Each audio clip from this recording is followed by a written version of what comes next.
The night was unusually quiet, the kind of silence that could only be found after the world had settled into sleep. It was close to midnight in a sleepy town where streetlights flickered weakly and shadows stretched long across cracked sidewalks.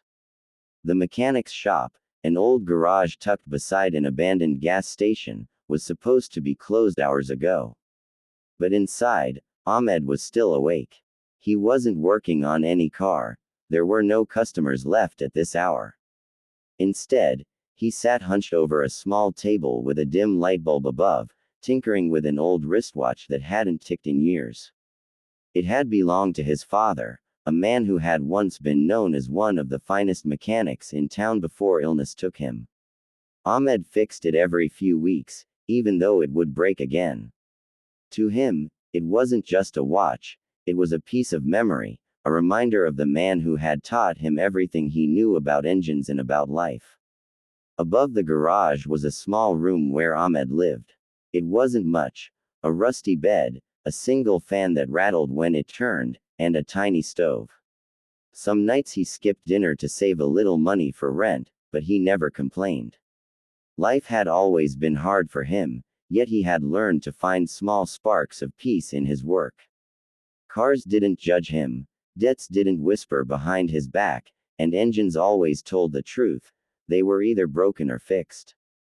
Simple. Unlike people. That night, he was preparing to finally get some sleep when he heard it, the unmistakable sound of a car struggling outside.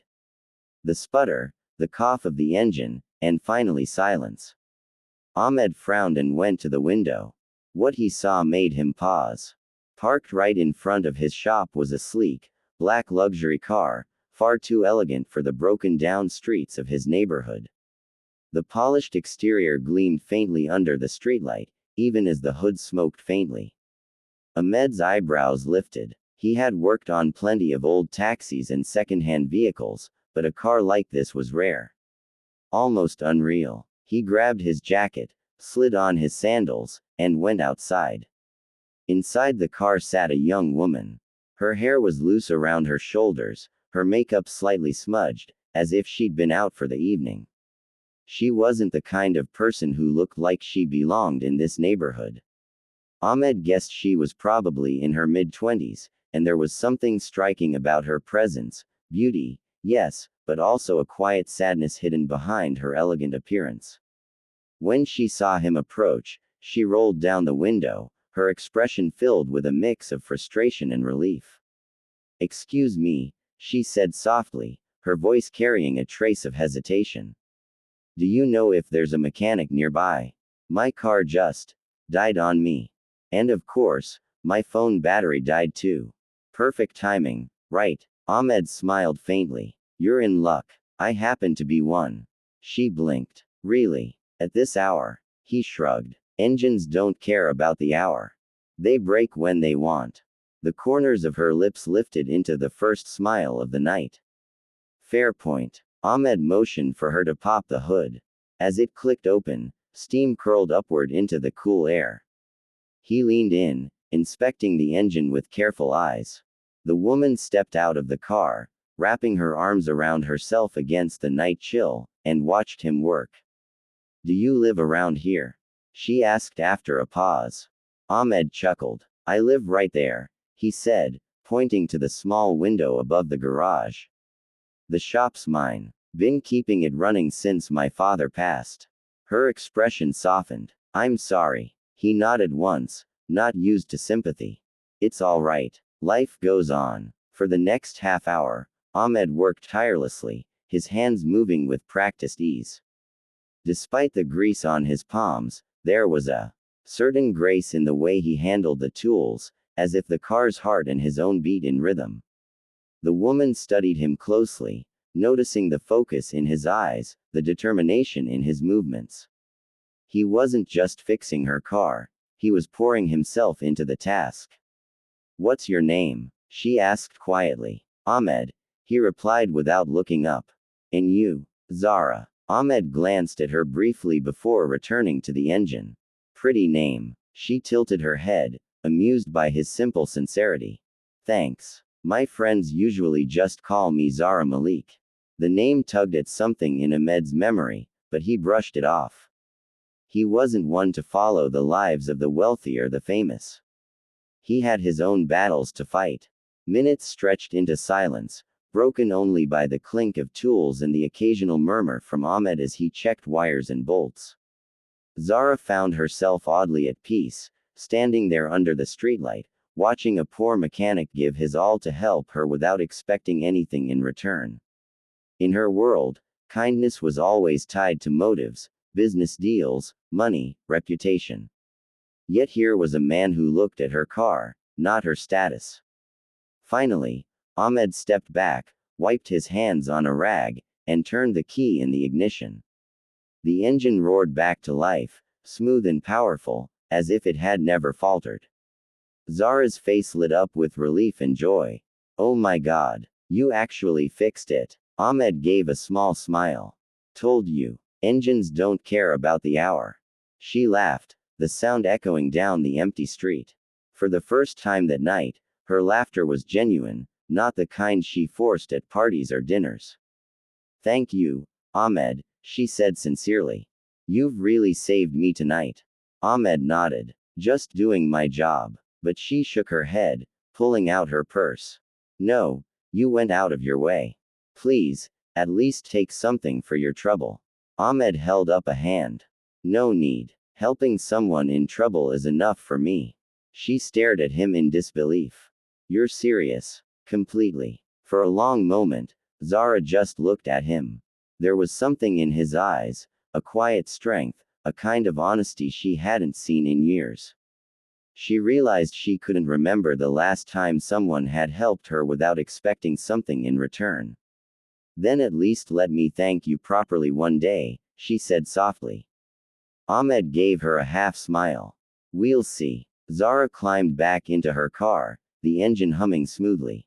As she drove away, her gaze lingered on the rearview mirror. The image of Ahmed standing there, his clothes stained with grease, his eyes calm and steady under the streetlight, burned itself into her mind. And as for Ahmed, he walked back to his small room above the garage, his body tired but his heart strangely light. He didn't know why helping that young woman felt different, but it did. What he didn't realize was that the small act of kindness he had shown that night was about to ripple far beyond his imagination. Because Zara Malik wasn't just any woman. She was the daughter of one of the most powerful billionaires in the country, and by morning, her mother would know the name Ahmed. The morning sunlight slipped through the cracks of Ahmed's small window, warming his face as he stirred awake. He stretched his arms, groaning softly. His muscles ached from the late-night repair work, but he didn't mind. Helping the young woman, Zara, had left him with a feeling he couldn't quite explain. He brewed himself a weak cup of tea on his tiny stove, sipping it slowly as he thought about the night before. It had felt surreal. Such a luxury car in his rundown neighborhood, such a refined woman stepping out to ask for help, and such a strange moment of connection between two people from completely different worlds. Ahmed shook his head with a small smile. It was unlikely he'd ever see her again. People like her belonged to glittering towers and lavish estates, not old garages with cracked floors. But fate had other plans. Just as Ahmed finished his tea, he heard the sound of multiple engines pulling up outside. They weren't the clunky, sputtering vehicles he usually worked on. No, these were smooth, powerful machines, the kind of cars that announced wealth before their owners even stepped out. Ahmed's brow furrowed. He set his cup down and stepped outside. His heart nearly stopped. Lined up in front of his shop were 3 black SUVs, gleaming under the morning sun. And from one of them, Zara stepped out. She was dressed differently today, more composed, more radiant, with the elegance of someone who belonged to a powerful family. But she wasn't alone. Beside her, stepping out gracefully, was a woman in her 50s. Tall, dignified, and commanding in her presence. Her hair was tied back neatly, her jewelry understated but clearly expensive. Even without introduction, Ahmed could sense her importance. Her aura spoke of power, wealth, and a lifetime of making decisions that shaped lives. Ahmed, Zara called gently, smiling when she saw him. He blinked, still stunned. Zara, what? What's going on?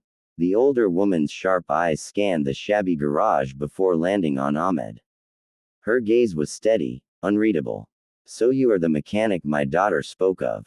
Ahmed swallowed hard. Yes, ma'am. Zara stepped closer. This is my mother. Sophia Malik. Ahmed's eyes widened. He knew that name. Everyone did. Sophia Malik wasn't just wealthy. She was one of the most powerful businesswomen in the country, the owner of multiple companies, including one of the largest automobile empires.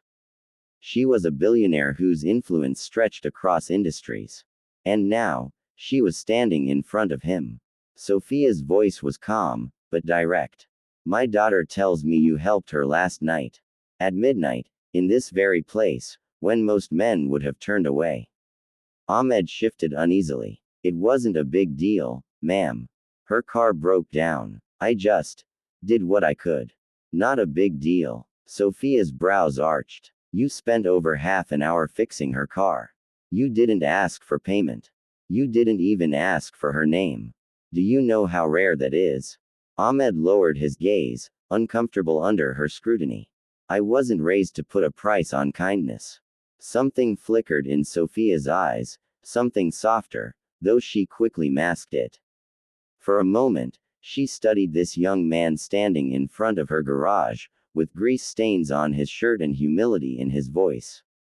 Finally, she nodded. Get in the car. Ahmed blinked. Ma'am, that's not a request, Sophia said firmly. Zara gave him a reassuring smile. Trust me, Ahmed. Just come. After a moment of hesitation, Ahmed agreed. He locked his shop and climbed into one of the SUVs, feeling entirely out of place on the plush leather seats. The convoy drove through the city, leaving behind narrow streets and broken sidewalks, entering wide boulevards lined with trees, and finally stopping at a sprawling estate. Ahmed stepped out, his eyes widening.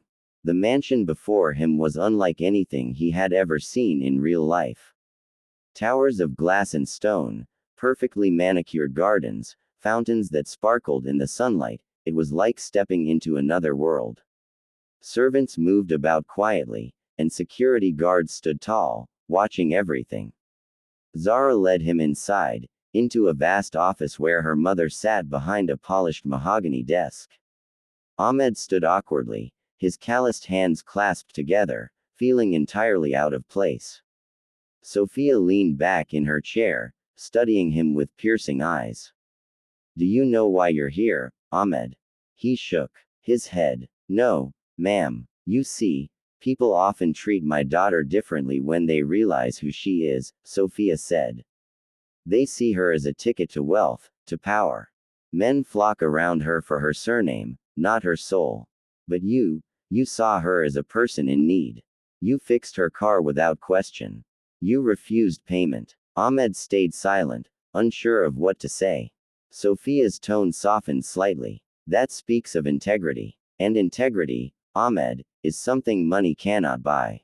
She leaned forward. Tell me, if you were given an opportunity to change your life, would you take it? Ahmed hesitated. That depends on what kind of opportunity. Sophia's lips curved into a rare smile. I want you to work for me. I own one of the largest automobile companies in the country. We need men like you, skilled, honest, and grounded. You would head our automobile maintenance division. You'd have resources, a proper salary, and the respect you deserve. Ahmed's eyes widened. He felt his chest tighten. It sounded unreal, like a dream. For years, he had struggled in his small, broken-down garage, just barely keeping afloat.